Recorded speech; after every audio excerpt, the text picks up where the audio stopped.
programa de hoje, a gente recebe o mestre em Psiquiatria e Psicologia Médica, Dr. Christian Costa, onde ele desvenda o perfil característico de pais, mães, padrastos e madrastas que matam ou violentam seus próprios filhos. Contamos também com a especialista em Direito Público, doutora Sâmia Massari, a qual nos esclarece os limites da lei e os entraves punitivos da alienação parental. Como convidados, temos a impressionante história de Bárbara Pena, espancada e queimada viva pelo marido, nos mostrando como perdeu seu medo e usando todo o seu sofrimento para ser ativista na luta constante contra a violência doméstica. Ana Carolina Oliveira, mãe de Isabela Nardoni, assassinada pelo pai e pela madrasta. Mesmo em eterno luto, ela revela sua evolução e que nenhuma dor é comparável. Neste laço de empatia, nós também trazemos Leniel Borel, pai do menino Henri Borel, assassinado aos 4 anos, e que enfatiza não buscar a vingança pela morte do filho, mas sim a luta para a prevenção de casos que deveriam ser de amor. Aqui começa o programa. A propósito, o amor que mata. É com muita tristeza que estamos aqui hoje reunidos para lutar por uma causa que nem deveria jamais existir: o filicídio. Não iremos narrar cada história, mas trazer para vocês um pouquinho da necessidade do seu envolvimento na causa de todos, que é a proteção dessas crianças de uma forma efetiva. Vou iniciar com o doutor Christian Costa, que vai nos trazer um parecer sobre esse tipo de crueldade. Doutor Christian, por favor. Você que acompanhou lá atrás o caso da Isabela Nardoni, fez a anatomia do crime, um estudioso de tantos casos como esse, me diz um pouco sobre por que a nossa sociedade, ainda nos tempos modernos que estamos, aonde cabe mais crueldade nesse mundo? São casos terríveis, são casos singulares. Olhando eles aqui pessoalmente, é muito diferente do que analisar um caso friamente, tecnicamente ou técnico-cientificamente. Perceber a força, a coragem deles, os guerreiros que são. A característica do guerreiro, do sobrevivente, é aquele que perde um membro e continua. Cada um deles perdeu uma parte de si, estão aqui. Então isso deve nos trazer uma grande reflexão, mesmo ser um pedaço, continuar. E a força que eles estão nos transmitindo, a partir da dor deles, compartilhando essa dor para que outros casos desses não aconteçam, isso é ímpar. Todo o nosso agradecimento enquanto sociedade nunca vai ser suficiente pelo que vocês estão fazendo. O perfil de pessoas que fazem isso é inesperado, porque são aqueles que deveriam proteger. Então, o que leva um indivíduo, um pai, uma mãe, alguém que deveria proteger e agir dessa maneira? Muitas são as explicações, mas a gente não pode fugir do lado da maldade, do poder, do controle, da necessidade de ter algo em seu poder. De não aguentar a frustração frente a uma criança, de não aguentar o não, de não aguentar a percepção do outro quando acaba um relacionamento. Então as famílias se unem, como a gente vem falando no dia de hoje, por muitos motivos. Quando nasce um filho, os desejos e as necessidades são mútuas e se olha para um futuro, mas algo acontece no meio do caminho. O que acontece no meio do caminho é exatamente quando a gente exerce a nossa humanidade. E a nossa humanidade é limitada, com sombra, com pobreza, com disfuncionalidade, com crueldade. Agora, o que leva a olhar para uma criança e agir de forma inadequada é onde se manifesta essa crueldade, onde eu projeto essa sombra, essa crueldade. De forma brutal. De forma brutal, de forma a não oferecer defesa. E aí entra o prazer, entra o controle. Porque o poder, o controle, gera prazer. Então, no momento que eu tenho controle sobre uma mulher, agredindo uma mulher, eu estou exercendo algo que me dá prazer. E alguns indivíduos na sociedade, infelizmente, têm essas características comportamentais, que imbuídas do prazer, do controle, do poder de ferir e machucar e oprimir o outro, se envaidecem e ficam felizes com isso. Então, pessoas com essas características devem ser encarceradas, afastadas da sociedade. Infelizmente, a cláusula pétrea na Constituição brasileira não temos prisão perpétua, mas é o tipo de indivíduo, de pessoa que não merece mais viver em sociedade. Pelas características dos crimes né, que estamos infelizmente relatando, há um processo de maturidade criminal. Todos esses indivíduos que cometeram esses casos tiveram opção de parar. Eles tiveram o primeiro passo e poderiam recuar, deram o segundo passo, poderiam recuar, deram um terceiro passo e poderiam recuar e deram um quarto passo final, que foi com o fato em si. Eles poderiam ter recuado antes, então não há perdão para isso. Sâmia, jogo a bola da vez para você. Olha só que importante do que o Dr. Christian nos trouxe, a questão do parar, a questão de que poderia de alguma forma ser prevenido, que por mais que venha do desejo próprio, por mais que venha da crueldade humana, havia algum modo que ainda não alcançamos. Isso me transmite um pouquinho da questão da omissão e me traz ainda um outro questionamento. Todas as garantias dadas pelo nosso sistema punitivo a crimes além de hediondos, crimes de real tortura. Queria, antes de entrar nesse questionamento, dizer que todos nós somos vítimas, não só aqueles que sofreram ali o dano daquela conduta delituosa, aqueles que estavam e estão envolvidos, né, diretamente, mas a sociedade também é tão vítima quanto, claro que na sua devida proporção. E eu digo isso porque hoje eu vim aqui não só como advogada, especialista em direito público, mas como indivíduo que, ao perceber tudo o que está acontecendo, toda essa crise moral, sofro também.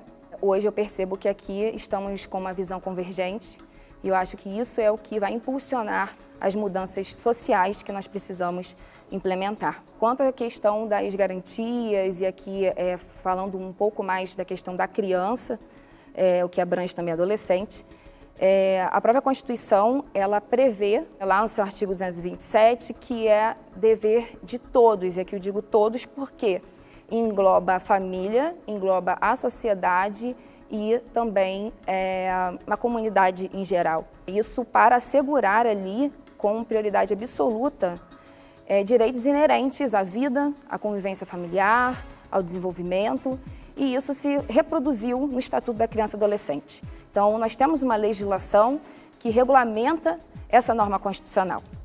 Nós temos uma lei de crimes hediondos. Todos os acontecimentos que vão ser relatados hoje, eles desaguam em crimes hediondos. O que eu posso dizer é que, no momento em que essa lei foi implementada no ordenamento jurídico brasileiro, ela teve uma intenção de atribuir a esses delitos um tratamento mais severo.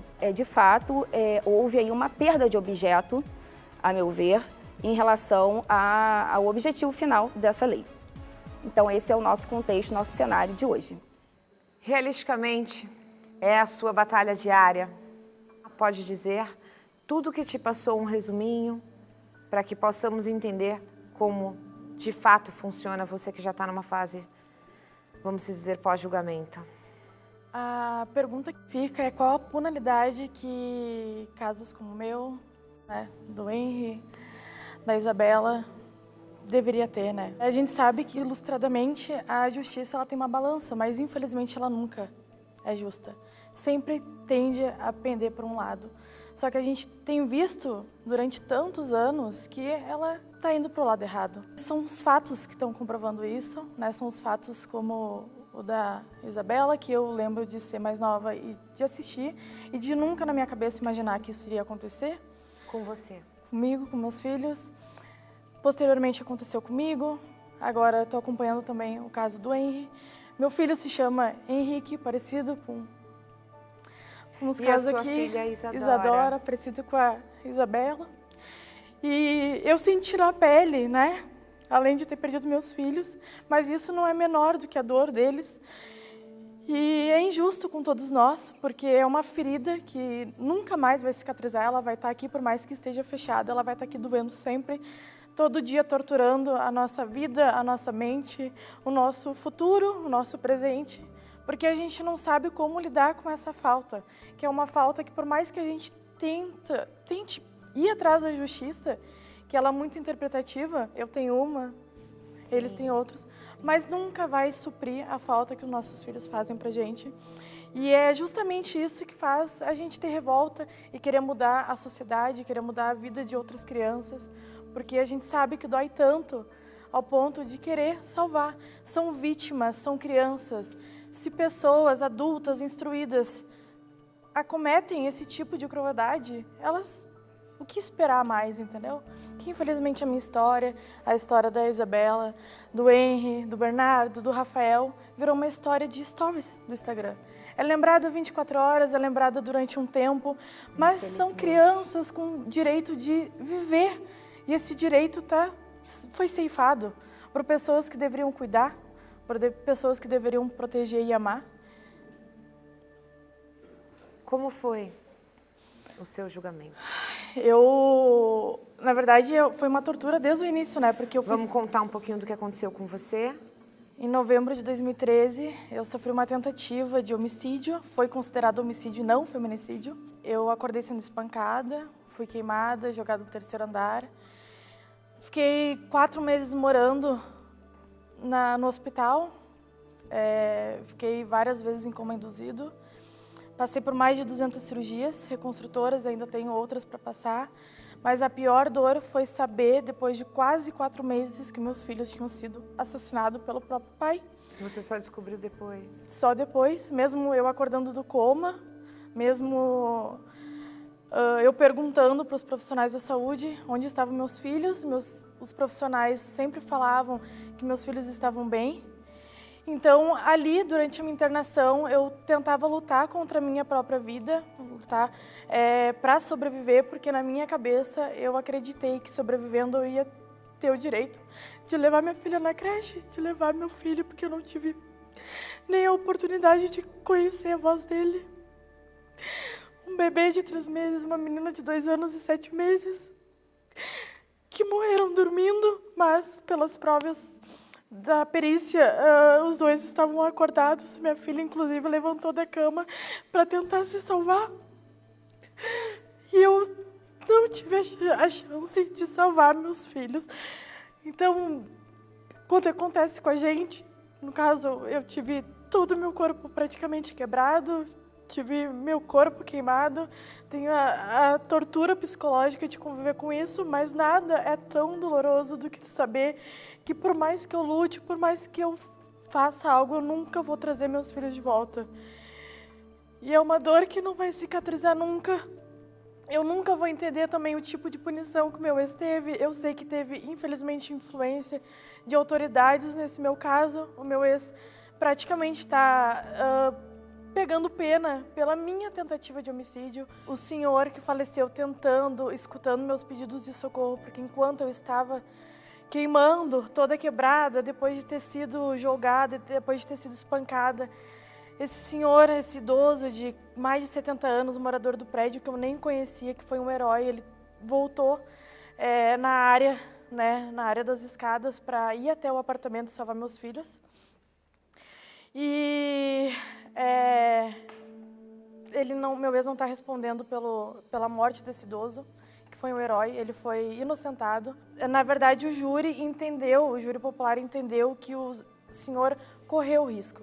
Ele sabia que ele estava correndo risco, então foi desconsiderado, mas eu junto com meus advogados, e com o Ministério Público entramos vamos ganhar essa com batalha. Pedido de revisão de pena, parcialmente culpado pelo assassinato dos filhos, porque a defesa conseguiu intervir na decisão dos jurados que ele não sabia que os filhos estavam dormindo, sendo que ele sabia, e ele está pagando praticamente a pena pela minha tentativa, 28 anos e 4 meses, inicialmente fechado. Então, apesar dele estar cumprindo pena desde quando tudo aconteceu, porque a defesa também tentou fazer com que comprovasse insanidade mental, ele chegou a ser internado no Instituto Psiquiátrico e foi constatado que ele não era insano mental, que ele sabia muito bem o que estava fazendo e, posteriormente, foi até o presídio. Mas eu, internada, sem saber mais ou menos o que estava acontecendo na minha volta, só com a esperança de reencontrar meus filhos assim que eu ganhasse alta. É uma justiça que jamais poderemos considerar justa. É uma justiça... Na verdade, não é uma justiça, né? Porque a gente não tem justiça. É sujo, é dolorido, sabe? É compactuar com outras crianças, com outros assassinatos e principalmente com esses assassinos. É praticamente aceitar o que eles fazem. Essa eu acho que a maior pena que fica com a gente, né, doutora Sâmia? Essa questão das garantias. Porque nós pagamos por essas garantias. Quem está tendo o benefício dessas garantias? Me assombra muito, são 32 crianças assassinadas por dia no Brasil. É isso que a gente quer. Se você não tem empatia, se afaste, mas não prejudique essa criança.